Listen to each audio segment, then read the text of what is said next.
প্রযুক্তি ও গ্রাহক সেবাকে সর্বোচ্চ গুরুত্ব দিয়ে গ্লোবাল ইন্স্যুরেন্স লিমিটেডের বার্ষিক ব্যবসা সম্মেলন 2025 রাজধানীর ভাটারার একটি রিসোর্টে অনুষ্ঠিত হয়েছে।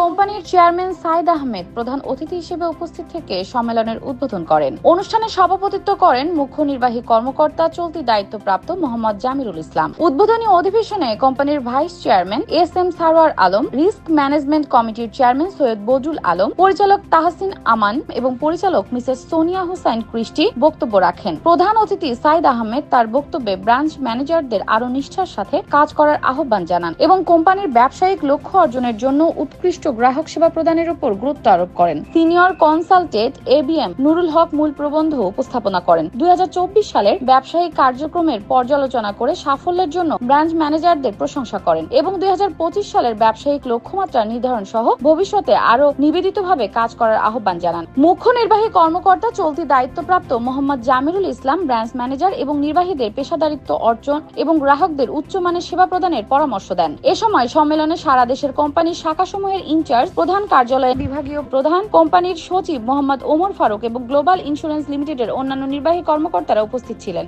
বিগত দিনের যে দেশে যে অবস্থা ছিল সেখানে আপনার সবাই আমরা জানি সে অর্থনৈতিক একটা চরম সমস্যা হয়েছে। সেটাকে ওভারকাম করা আসলে খুব কঠিন হয়ে যাচ্ছে।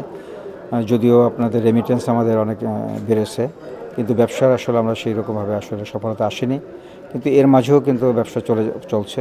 তো আমরা আমাদের যে ব্যবসাগুলো হচ্ছে আমরা অবশ্যই আশা করছি যে ব্যবসাগুলো আমরা আরও বৃদ্ধি করব। নন লাইফের ভিতরে যে আমাদের একটা একটা প্রতিযোগিতা, যে একটা অনৈতিকভাবে যে একটা কাজ হচ্ছে, যে কমিশন বাণিজ্য, এটাকে আমরা জোর দাবি, এটাকে কমিশনকে আমরা জিরোতে বা যেভাবে কমিশন কমিয়ে আনা যাবে সেটা নিয়ে আমরা কাজ করব। প্রতি বছর এরকম একটি বার্ষিক সম্মেলন করে থাকি। সেই সম্মেলনে আমরা অতীতের যে ভুলভ্রান্তি হয় বা যেখানে শর্টফল হয় বা সফলতা যেটা আসে সেগুলি পর্যালোচনা করে পরবর্তী বছরের জন্য আমরা প্রোগ্রাম নেই। তো এবছরেও আমরা আমাদের গত বছরটা ব্যবসা তো ভালো হয়নি, তবে এবছর যাতে ব্যবসা ভালো হয় সেই জন্য সবাইকে উদ্বুদ্ধ করা হয়েছে। যে স্পিড এখন বৈষয়িক যেই সমস্যা, এটা আমরা যেন ওভারকাম করতে পারি, আমার কোম্পানি একটা জায়গায় যেতে পারি যেন, সেই আমি চেষ্টা করছি।